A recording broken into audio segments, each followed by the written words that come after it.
Esta es una historia ficticia, inspirada en los dilemas humanos que separan y unen a las personas. En la casa más lujosa de la ciudad, nada podía apagar un llanto.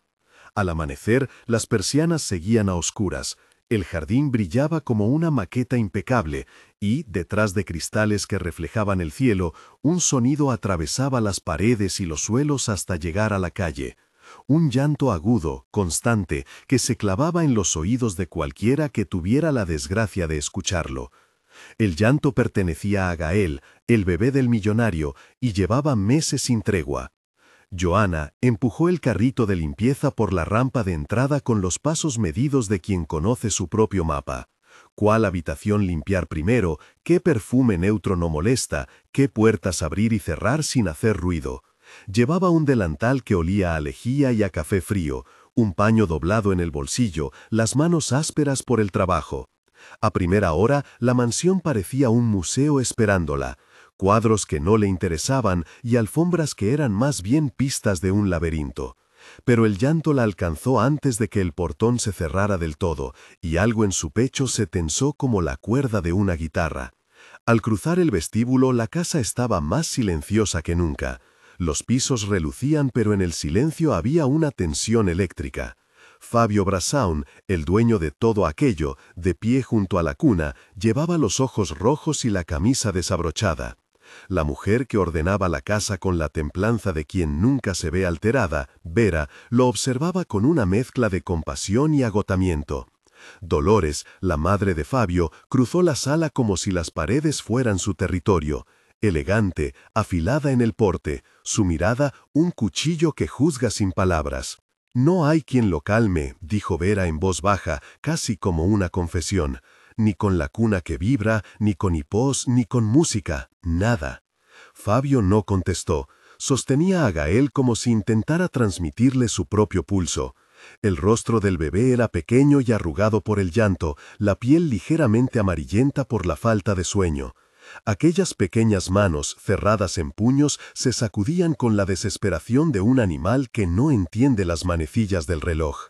La casa había pasado por una legión de manos, niñeras con currículum, consultoras de sueño infantil, hasta una pediatra recomendada por contactos médicos. Habían probado biberones de varias temperaturas, tetinas distintas, masajes, canciones en latín, incluso fórmulas especiales sugeridas por alguien. Todos dijeron lo mismo con otras palabras. Un bebé que no se calma es una alarma que hay que tomar en serio. Fabio había pasado noches enteras en el borde de la cuna, mirando el móvil en busca de cualquier respuesta que lo librara de esa culpa dolorosa que nacía en su pecho, ser padre y no poder silenciar el propio hijo. Johanna conocía esa culpa de cerca. No porque perteneciera a aquel mundo de médicos y niñeras, sino porque en su propia historia había un hueco que no cicatrizaba. Perdió a su bebé hacía 3 años. La memoria de esos meses la perseguía como un eco que a veces la ahogaba. Aquel dolor no la había convertido en otra persona, pero le había enseñado algo que no aparece en los programas de formación. La atención atenta del cuerpo cuando un niño necesita algo que no siempre se nombra. No era solo técnico, era sentido. La primera vez que Johanna colocó su mano sobre la cuna, el bebé gimió, la cara se enrojeció un instante y todo el ruido que tenía alrededor parecía alejarse. Ella se inclinó sin permiso, como quien vuelve a un gesto aprendido, y sus dedos rozaron la mejilla de Gael. El llanto perdió intensidad por un segundo. Fue tan breve que nadie habría llamado a eso una señal, salvo Johanna, que sintió en el estómago una certeza. El niño buscaba algo humano y cercano, algo que no estaba en una tetina ni en una canción programada. Vera la miró, sospechosa. Dolores frunció aún más el ceño. Los ojos de Fabio, por primera vez en semanas, se fijaron en ella con la mezcla vacilante de quien se aferra a lo que prometa alivio. Johanna supo en ese instante que no podía ostentar su historia, no podía derramar su tristeza como justificante. Era una limpiadora, silenciosa por obligación, invisible por convención. Si hablaba de su pérdida, le mirarían con lástima y distancia. Si se acercaba al bebé sin permiso, la puerta de la mansión sería el mismo laberinto en el que perdió su dignidad. Así que, en lugar de palabras, ofreció una presencia. Lo tomó en brazos con la delicadeza de quien ha sostenido documentos frágiles y recién nacidos en aire frío. No buscó el pecho, ni hizo gesto alguno salvo apoyar la mejilla junto a la del bebé.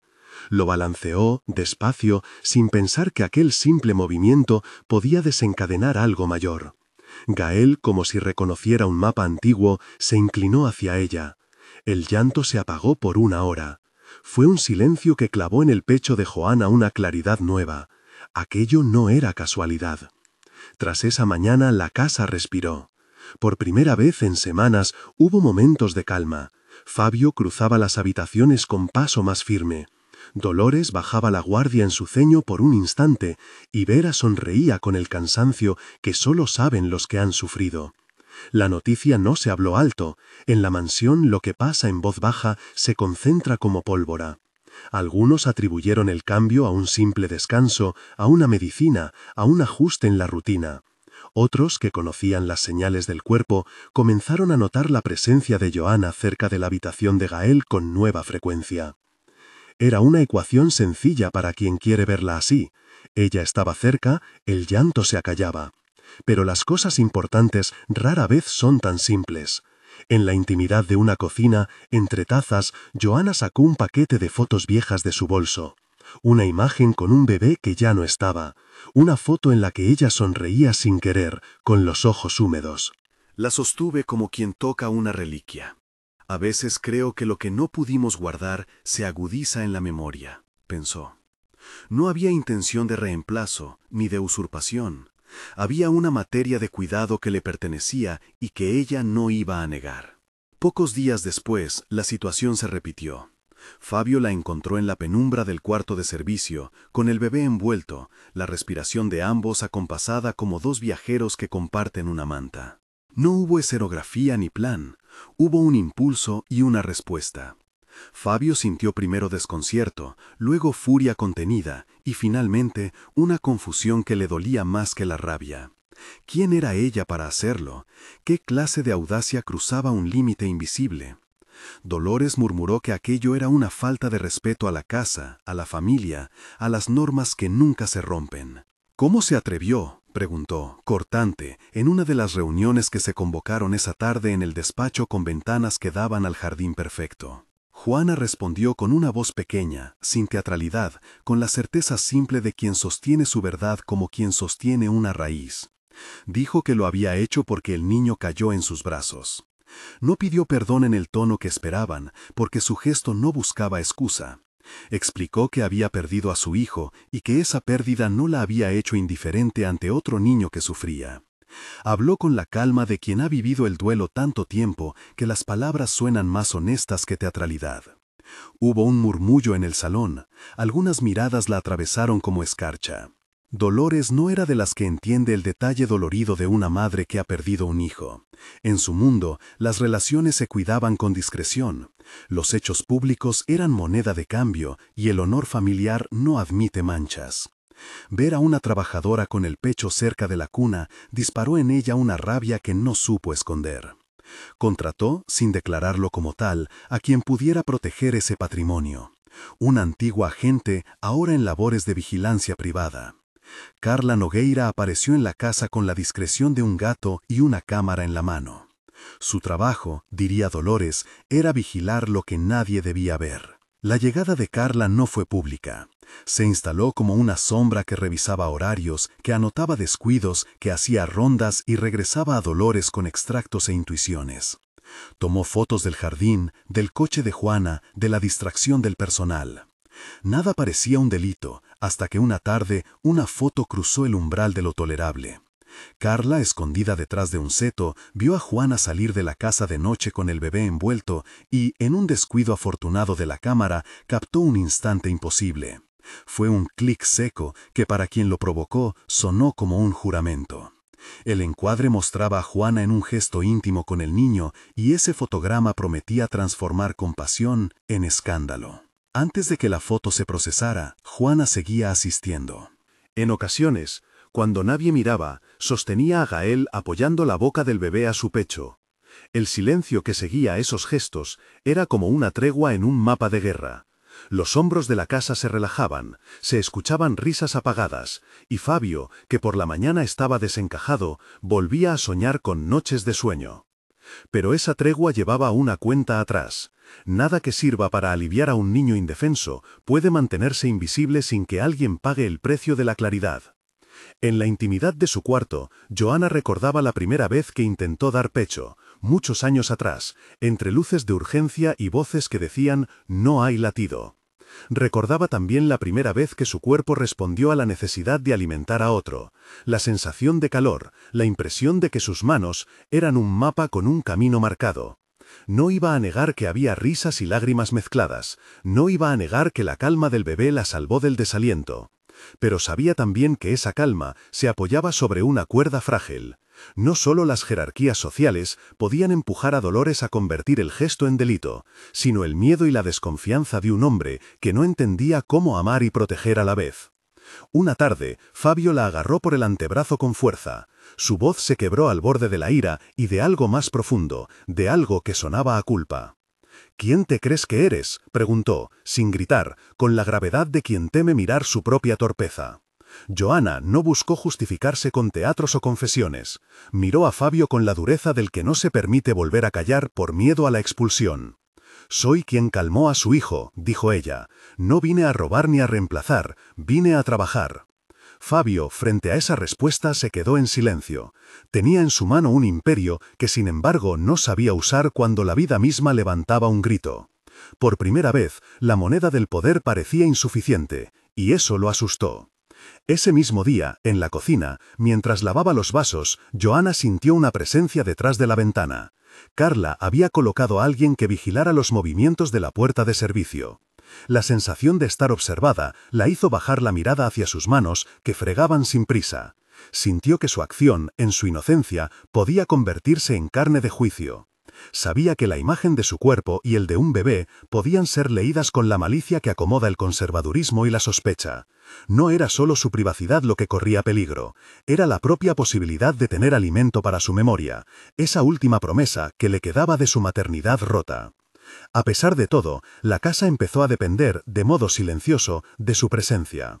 Cuando Joanna entraba a la habitación de Gael, el niño la reconocía por la respiración. Se colgaba a ella como si fuera un faro. Cuando se alejaba, el llanto volvía como un resorte. La contradicción estallaba en cada esquina. Aquello que lo salvaba también lo ponía en riesgo, y en el espacio entre ambas certezas se tejía una trama peligrosa. A veces, la verdad no necesita más que un soporte para convertirse en argumento público. En su cuartito, Joanna cerró la puerta y se apoyó en ella como quien intenta recomponer un mapa desgarrado. No quería pensar en la foto, no porque no temiera las consecuencias, sino porque temía que su compasión fuera leída como transgresión. Se sentó en la cama, dejó que la luz de la calle marcara una franja en el suelo y por primera vez en mucho tiempo permitió que las lágrimas cayeran sin pedir permiso. Recordó la primera canción de cuna que le habían enseñado. La cantó en voz baja, más para practicar el ritmo que para conjurar algo. Se calla, pensó. Siempre hay algo que se calla con una canción. Al día siguiente, la cámara de Carla no fue la única que trabajó. Dolores, inquieta, invitó a una amiga del mundo de la alta sociedad a una tarde de té con excusas, arreglar asuntos menores, hablar de futuras donaciones. En el salón, entre servilletas y palabras huecas, la foto encontró su primer lector. Alguien con gusto por el escándalo disimulado, con una memoria para los detalles que se convierten en armas. Las manos de esa amiga temblaron al ver la imagen, no por la emoción que pudiera contener, sino por el poder que daba. Con una sola llamada podía encender una chispa. Mientras tanto, Joanna continuaba con su rutina. No sabía, todavía, que había alguien fuera de la casa con esa fotografía. Vivía el presente, que para ella tenía forma de pequeñas cosas. El calor del sol en la escalera, el sonido de los niños en la calle, el ritmo de su propia respiración cuando sostenía a Gael. Era una realidad pequeña y cotidiana, pero frágil. La tensión creció en la mansión como una marea.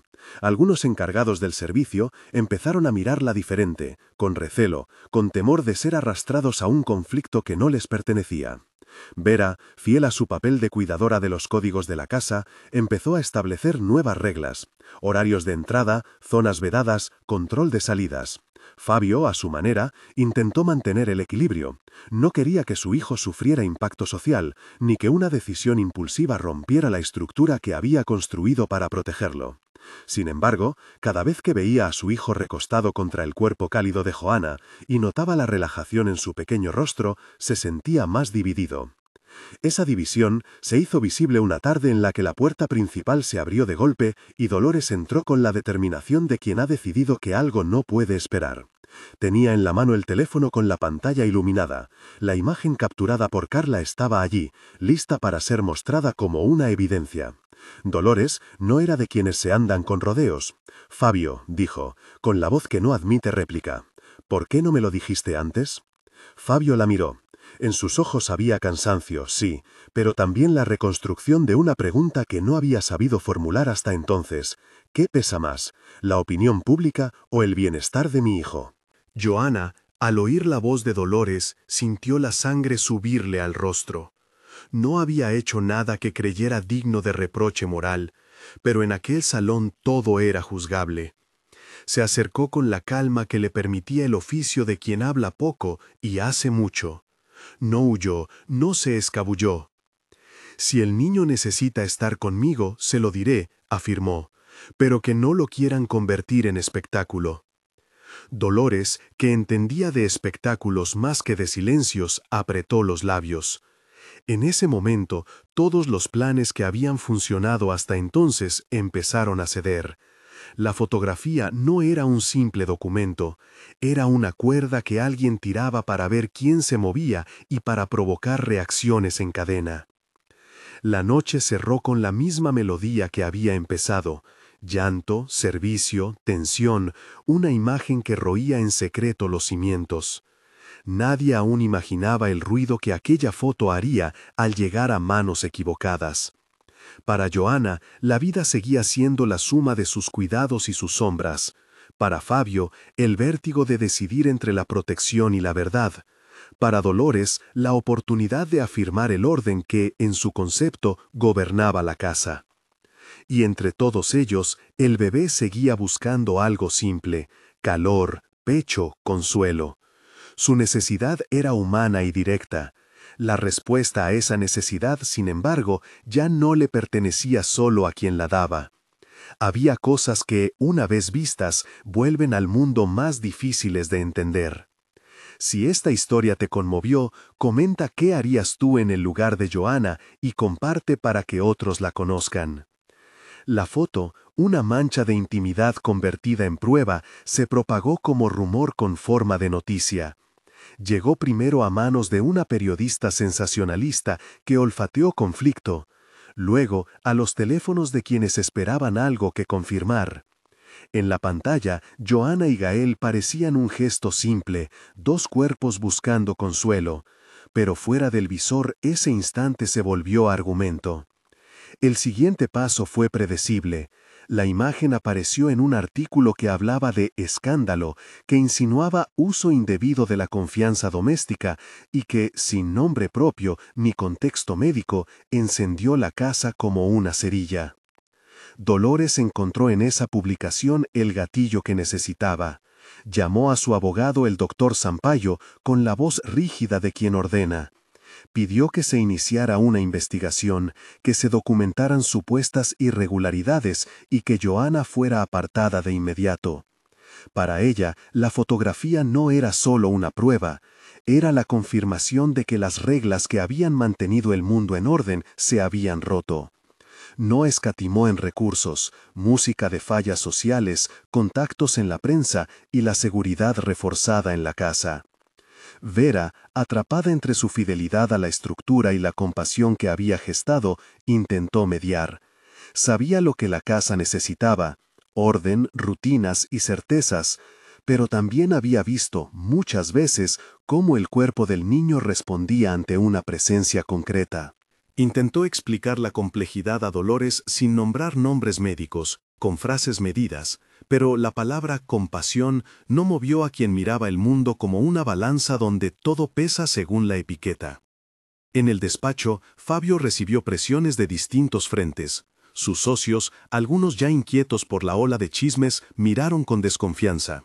Los amigos de su madre, más severos aún, no ocultaron su desaprobación. Sin embargo, en el centro de aquel vendaval estaba el llanto que nadie terminaba de apagar. Fabio sintió que su responsabilidad era doble: defender el nombre de su familia y, encima de todo, garantizar la salud del niño. No supo equilibrar en un principio. Reaccionó con órdenes y medidas que buscaban neutralizar el escándalo. Lo primero que ordenó fue evidente: separar a Johanna del acceso al niño. Le pidió a Vera que la reasignara a otras tareas y la mantuviera lejos de la habitación. Fue una decisión abrupta, sensible a la presión social, y Fabio tardó en constatar su efecto. En cuanto la casa imprimió la nueva regla, la calma que había traído Johanna empezó a desvanecerse. Gael, privado de la presencia que tantas veces le había dado tregua, recuperó el llanto profundo y constante que lo había convertido en una urgencia. Las noches volvieron a ser largas. El llanto, más desesperado, dominó la casa.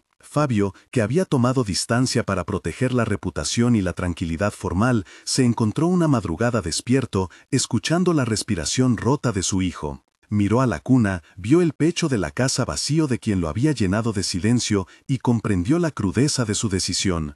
Pero fue demasiado tarde. La evidencia del empeoramiento llegó al hospital en forma de cifras y alarmas.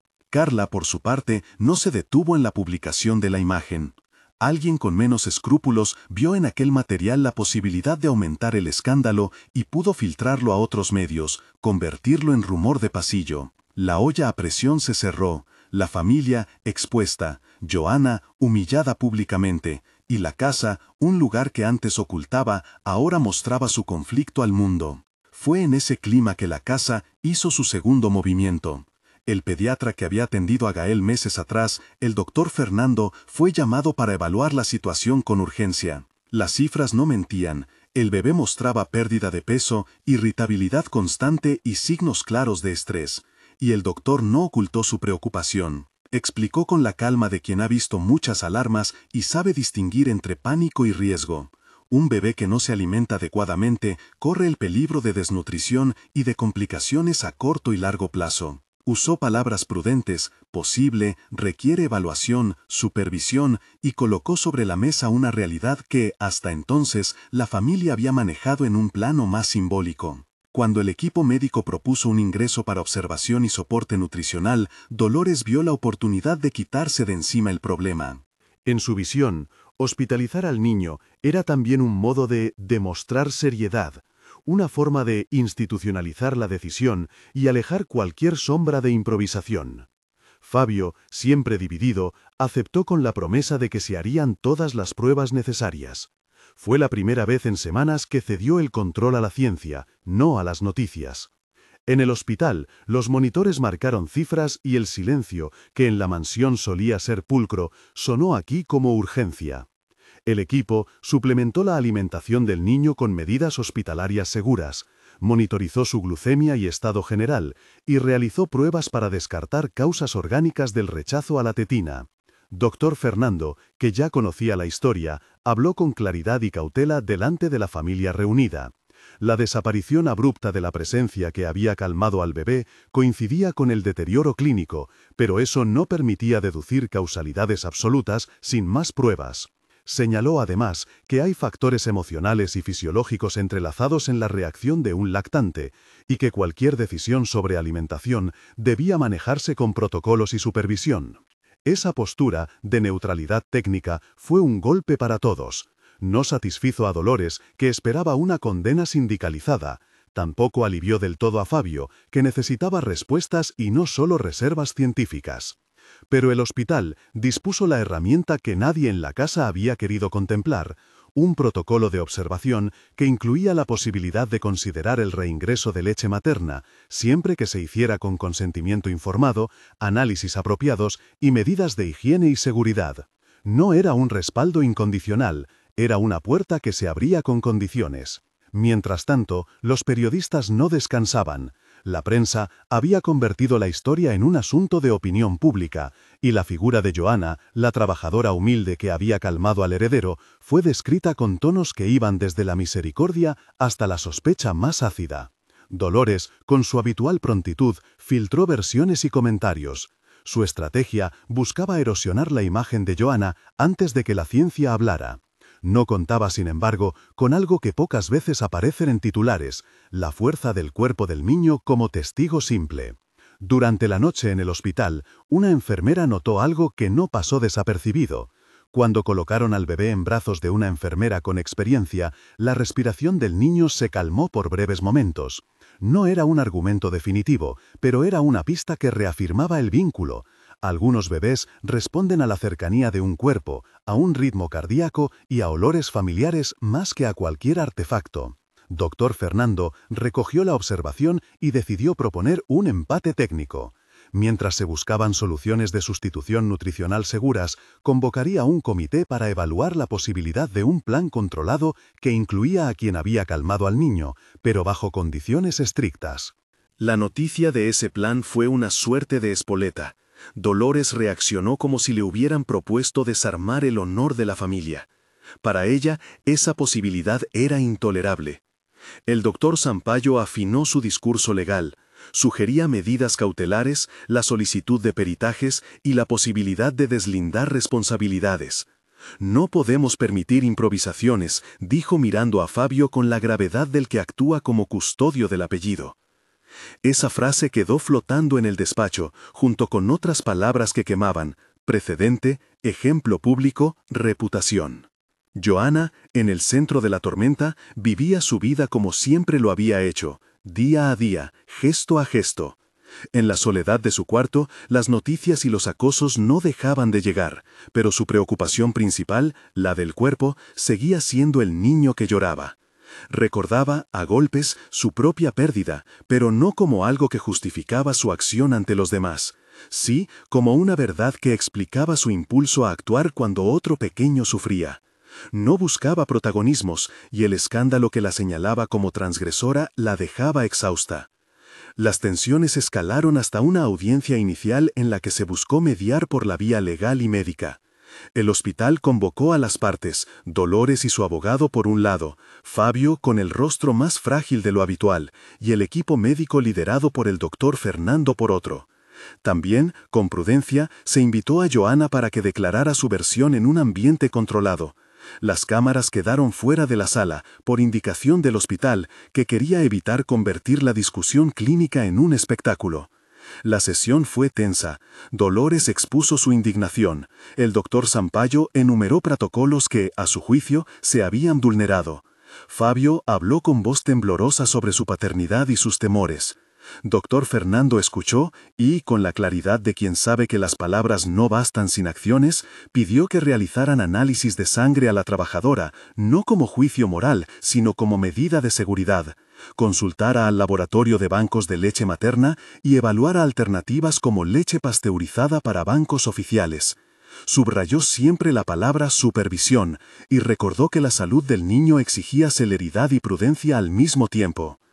El veredicto, si así podía llamarse, fue una resolución provisional. Se autorizó a realizar una evaluación médica a Joana y se aceptó la idea de intentar una prueba de presencia en condiciones controladas si los análisis no mostraban contraindicaciones. No fue una bendición, sino una puerta entreabierta, la posibilidad de retorno del vínculo sin improvisaciones. Dolores firmó en contra, visiblemente enfurecida. Para ella la seguridad de la familia no debía negociarse con gestos sentimentales. Sin embargo, el peso de la evidencia clínica y la urgencia del niño presionaban a favor de soluciones humanizadas. Cuando se conoció la noticia de esa resolución, la prensa se fragmentó.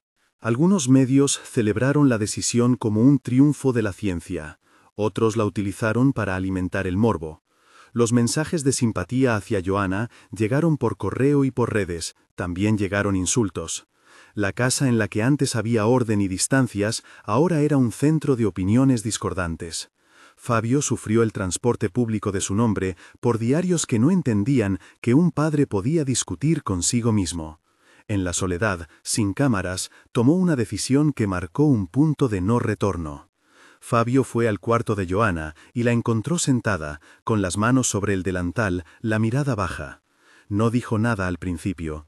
Se sentó frente a ella y sin discursos grandilocuentes, pronunciando cada palabra como si pagara con ellas, le agradeció por haber calmado a su hijo. No fue una súplica, fue una confesión. Contó, con voz quebrada, lo que había sentido al verla en la cuna, un alivio que no era solo físico, sino la sensación de que su hijo no estaba solo. No la pidió que regresara a su antigua labor, le pidió que, si los protocolos médicos lo permitían, accediera a participar de una forma que protegiera al niño y los límites de la casa. Joana escuchó, no buscó promesas en vano, sabía que el camino no sería fácil, pero tampoco podía mirar de frente al llanto y fingir que no había sentido ese nudo en el pecho. Aceptó someterse a las pruebas, a la supervisión y, cuando se supo que sus análisis estaban dentro de parámetros aceptables, a la prueba de presencia que propuso el hospital. Siguió siendo humilde en su respuesta. Si sirve para ayudar al niño, lo haré con las condiciones que pidan, dijo. No buscó gloria, buscó el alivio de un pequeño ser. La prueba de presencia fue un protocolo claro, personal médico, registro y medidas de higiene. No se permitió en ningún momento improvisación ni actos fuera de control. El cuerpo del niño, sin embargo, habló con claridad. Cuando Joana sostuvo a Gael con la calma que la caracterizaba, cuando su respiración se volvió una guía para el pequeño, éste comenzó a relajarse.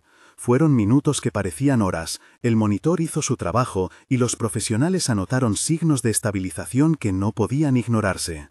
Doctor Fernando, con la prudencia de siempre, registró la mejoría como un dato clínico. Había una correlación entre la presencia de Joana y el descenso de la agitación del bebé. Insistió en no mezclar causalidad absoluta con asociación observada. Esto es un dato que nos permite considerar opciones seguras, dijo. Dolores leyó los informes con la dureza de quien no admite que la evidencia humana derrumbe sus certezas.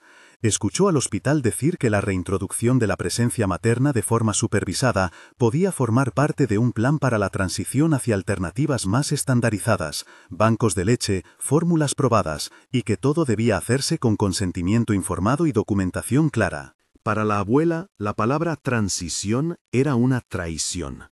Para la medicina, era la herramienta para no sacrificar la salud del niño en nombre del orgullo social. Lo que siguió fue una negociación que involucró a abogados, médicos y de manera inevitable a la opinión pública. Dolores intentó detener la posibilidad con demandas y amenazas. Su estrategia legal incluyó la retórica y la documentación de supuestas vulneraciones. Pero la combinación de datos clínicos, la presión social a favor del bienestar infantil y, sobre todo, la postura de Fabio, que ya no se movía por imposición de su madre, sino por la evidencia del alivio de su hijo, cambió el curso de la historia. En una declaración pública breve pero medida, Fabio asumió la responsabilidad de proteger a su hijo por encima de las conveniencias sociales. No fue un discurso de salvador, fue una explicación humana. Primero está la salud de Gael, dijo en un comunicado en el que no atacó a nadie. El gesto, humilde y escueto, desactivó parte de la arista más cruel del escándalo. No borró la humillación pública que Joana había sufrido, pero abrió un camino de reparación. Dolores no aceptó la decisión mansamente. Continuó su campaña por un tiempo, contactos, insinuaciones, intentos por llevar el asunto a instancias mayores.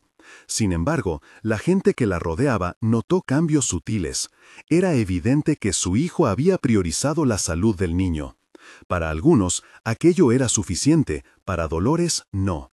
Su herida, más que por una acción concreta, era por la pérdida de la certeza de que su palabra bastaba para hacer y deshacer. En el plano íntimo, la situación conmovió a quienes vivían en la casa. El personal comenzó a verla no solo como una trabajadora a quien se le habían impuesto límites, sino como una mujer que había actuado por compasión y que en aquel acto había arriesgado su propia posición social. Algunos la apoyaron en silencio, otros miraron con recelo. Lo cierto es que, en el día a día, Joana continuó proponiendo la misma humildad. Trabajó, cuidó y dejó que la vida siguiera.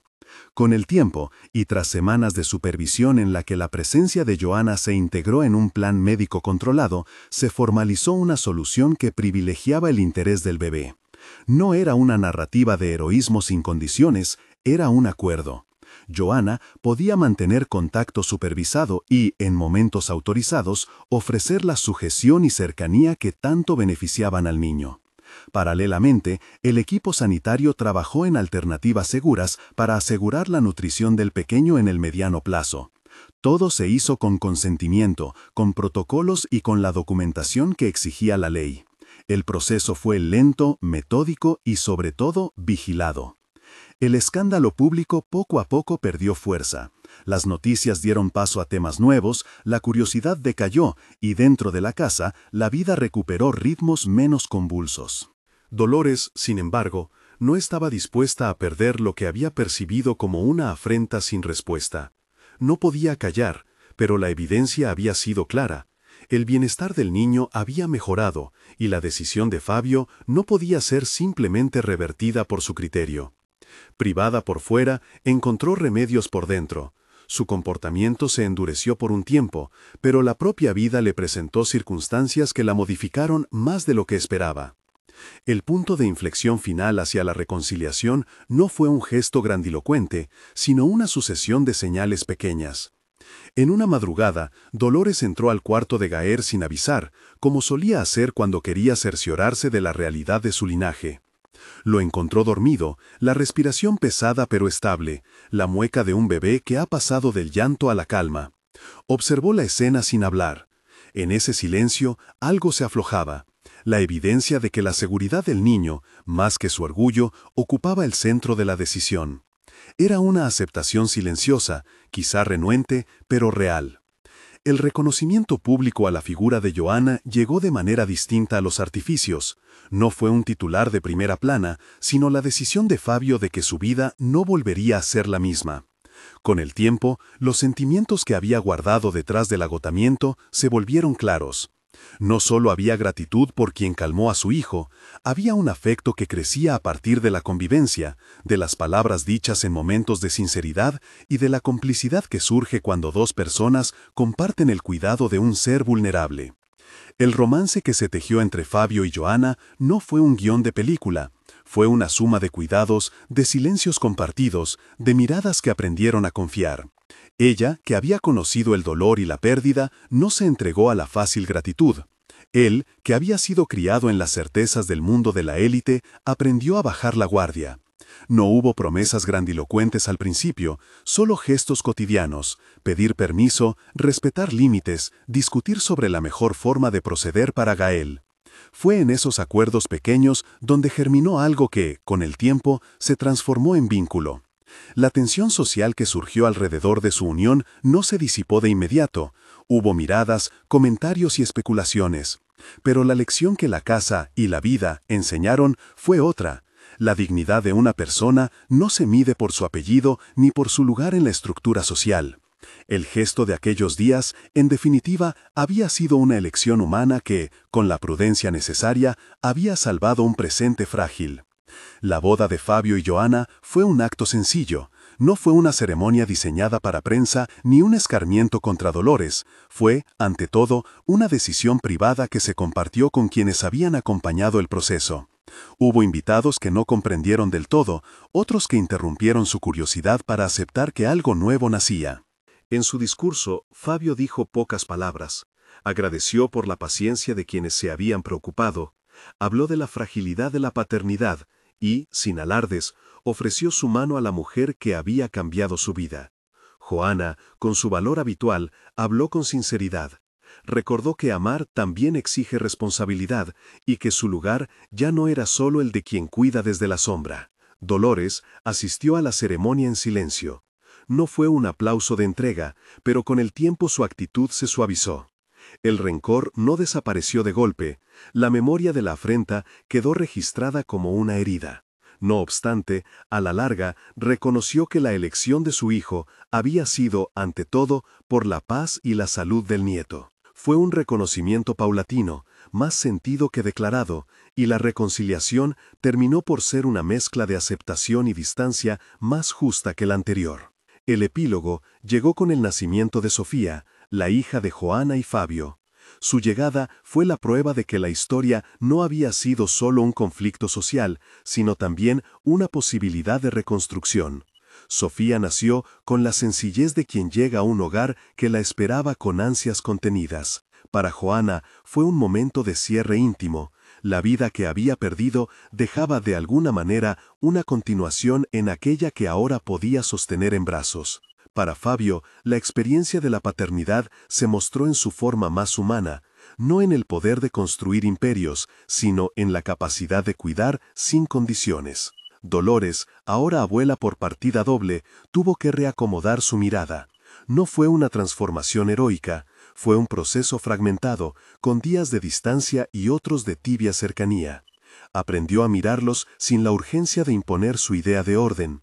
A veces se sentaba en la casa con la mirada perdida en la cuna y, sin que nadie supiera, lloraba con la mezcla extraña de alivio y pérdida. La casa dejó de ser un museo impecable y se volvió con el tiempo un hogar con ruido de lavadoras y canciones de cuna. Las roturas que la crisis había dejado se repararon con cuidado, como quien cose un tejido delicado, con tiempo, con acuerdos y con gestos que no pretendían borrar, sino integrar. Dolores continuó trabajando, pero su rol cambió. No fue fruto de la condescendencia ni de la caridad, sino de un reconocimiento que exigía límites y responsabilidades. En la última escena, algunos años después, una foto familiar muestra a Fabio, a Joana, a Gael ya no bebé sino niño y a Sofía en brazos de su madre. Dolores aparece también, con arrugas que la suavizan más que la endurecen. La imagen no es perfecta, hay sombras y matices, pero contiene algo esencial, la vida de una familia que se rehizo en torno a decisiones difíciles y al aprendizaje de poner primero lo que realmente importa. La historia que empezó con un llanto que nadie apagaba, terminó siendo, sobre todo, un relato de cómo el cuidado puede desafiar las estructuras, y cómo las estructuras pueden a su vez aprender a proteger lo que de verdad importa. No hubo milagros instantáneos, ni lecciones moralizantes. Hubo decisiones, evidencia clínica, acuerdos supervisados y, sobre todo, el reconocimiento de que la compasión a veces exige sistemas que la amparen. Si esta historia te conmovió, comenta qué hubieras hecho en el lugar de Joana y comparte para que otros la conozcan.